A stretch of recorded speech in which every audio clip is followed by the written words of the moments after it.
नमस्ते, मैं हूं संजय दीक्षित और आप देख रहे हैं दी जयपुर डायलॉग्स। सड़जी का दुख तो कम हो ही नहीं रहा है। सड़जी पर अध्यादेश की मार तो पड़ ही रही थी। अब सड़जी के ऊपर ऐसा लगता है कि सीबीआई और ईडी दोनों की बहुत तगड़ी मार पड़ने वाली है। सिसोदिया जी की बेल खारिज हो गई, आपको भी पता है, और सत्येंद्र जैन जो है वो कंकाल हो गए, इसलिए कंकाल होने की बेसिस पर उनको बेल मिल गई। चलिए, कुछ भी हुआ, थोड़ा बहुत भी हुआ तो जिसको कहते हैं कि भागते भूत की लंगोटी बली। अब जो है एक नई समस्या खड़ी हो गई है।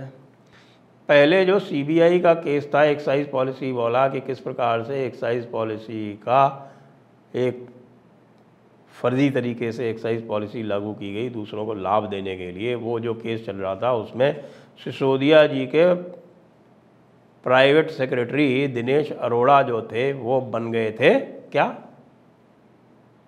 वायदा माफ गवाह यानी अप्रूवर।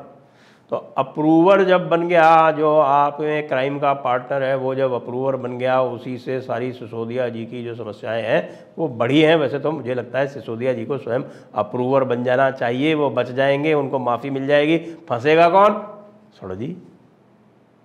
तो भाई सड़जी को बचाने के लिए सिसोदिया को इतना त्याग नहीं करना चाहिए, मुझे ऐसा लगता है। सिसोदिया जी को ऐसा कर लेना चाहिए। अब उनकी समस्याएं और भी बढ़ गई हैं।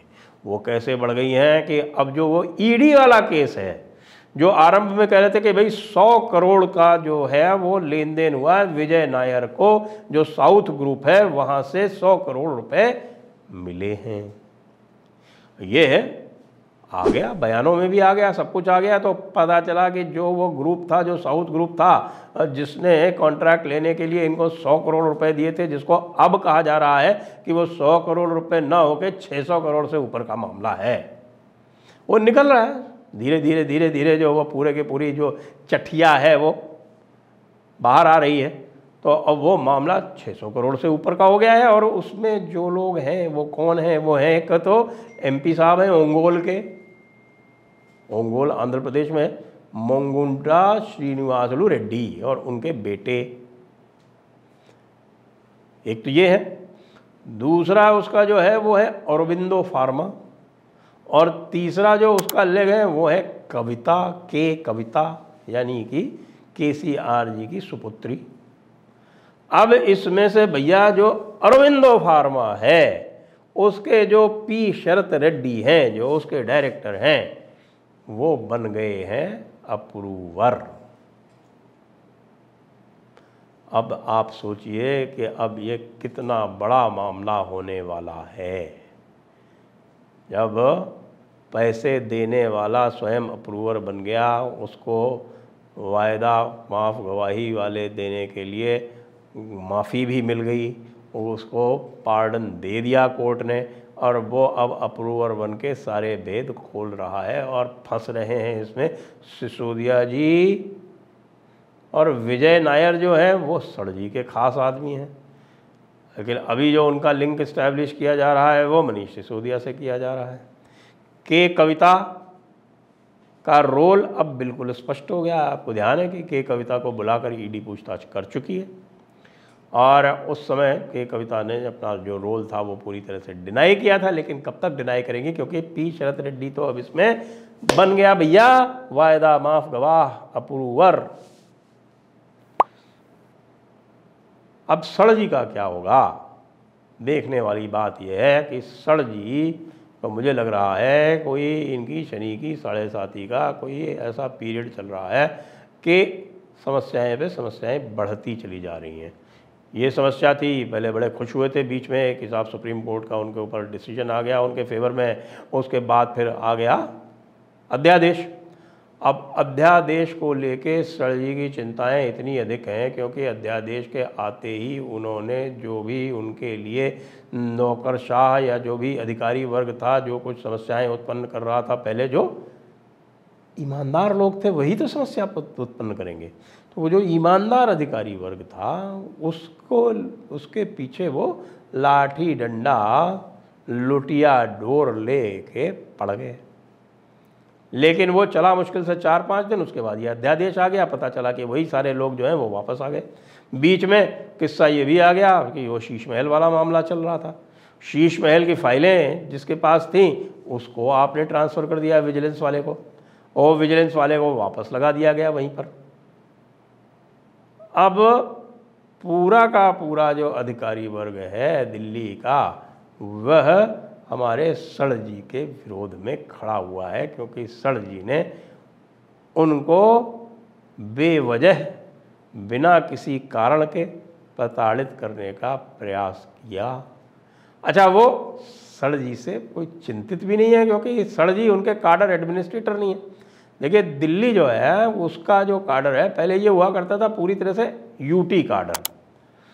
अब यूटी के बजाय फिर कई सारे जो इसमें से यूटी हैं वो बन गए स्टेट्स। तो अब उसको क्या कर दिया गया कि अब वो है एगमुट काडर, मतलब अरुणाचल, गोवा, मिज़ोरम और यूटी। और अब यूटी में उसका जो JNK वाला जो काडर है उसको भी इसमें मर्ज कर दिया गया है। तो इसको जैगमट भी कहने लगे कि भाई जम्मू कश्मीर, लद्दाख जो है वो भी इसके अंदर आ गए, इसी काडर के अंदर। तो अब इसमें जो अधिकारी हैं उनका पूरा का पूरा जो काडर एडमिनिस्ट्रेशन होता है वो होता है होम मिनिस्ट्री से। वैसे भी तो होम मिनिस्ट्री से इसका काडर एडमिनिस्ट्रेशन होता है, इसलिए उनको सड़ जी की जो वो रिपोर्ट लिखते हैं, कॉन्फिडेंशियल रिपोर्ट, PAR जिसको बोलते हैं, पर एनुअल परफॉर्मेंस रिव्यू, तो एनुअल परफॉर्मेंस रिव्यू का अधिकारियों को सड़ जी से कोई विशेष डर इसमें लगता नहीं, क्योंकि उनका जो करियर है वो अंततः इसी APAR पर ही आधारित होता है। APAR में हमारे भाई साहब का कोई रोल नहीं, क्योंकि फाइनल जो काडर अथॉरिटी है वो होम मिनिस्टर है।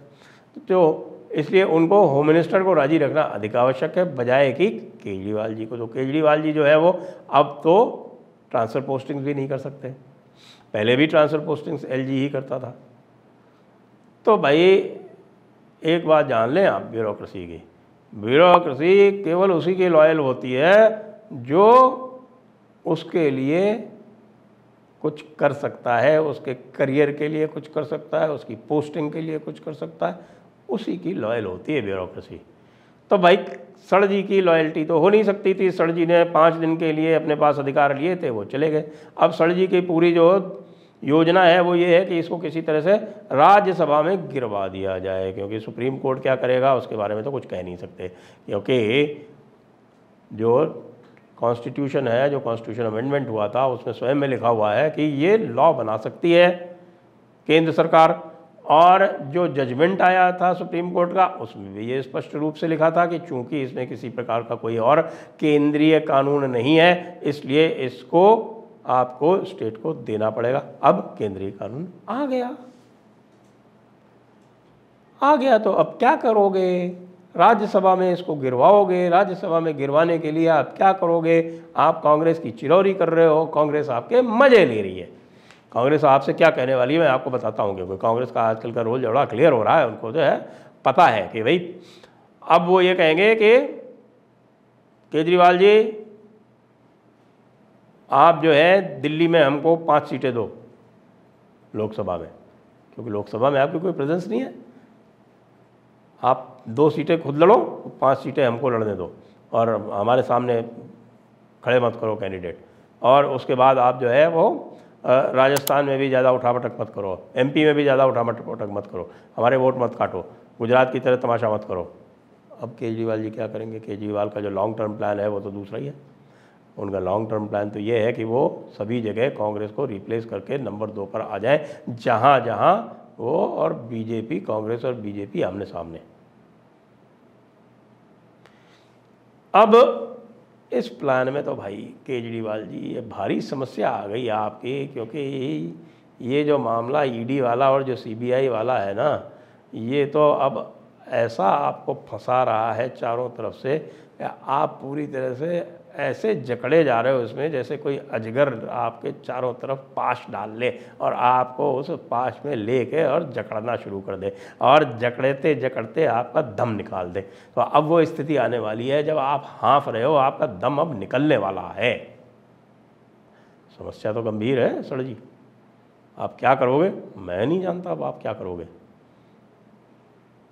आपके ऊपर विश्वास कोई करता नहीं। अब न कांग्रेस वाले विश्वास करें न दूसरे लोग विश्वास करें। आपको कर्नाटक में बुलाया भी नहीं इन लोगों ने। इससे भी ये स्पष्ट है कि कर्नाटक की जब शपथ ग्रहण में सबको बुलाया गया, आपको बीआरएस को नहीं बुलाया गया। तो आपको और बीआरएस को यदि नहीं बुलाया गया तो इसका स्पेशल मैसेज है ना कि भाई आप लोगों से उनको कोई उम्मीद है नहीं, वो आप लोग डायरेक्ट उनके कॉन्फ्रंटेशन में, इसलिए आपको नहीं बुलाया गया। तो सर जी अब आप यूँ करो, आपको बता सकते हैं, आप ये करो कि आप जो आपकी वाली जो खांसी थी जो आजकल अधिक नहीं सुनाई पड़ती है, उसको आप वापस पैदा करो, क्योंकि वो आपके लिए बहुत लकी थी।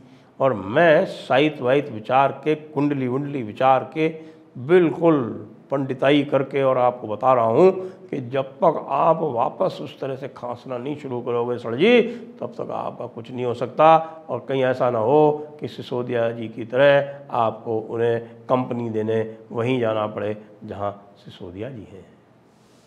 जय हिंद, वंदे मातरम।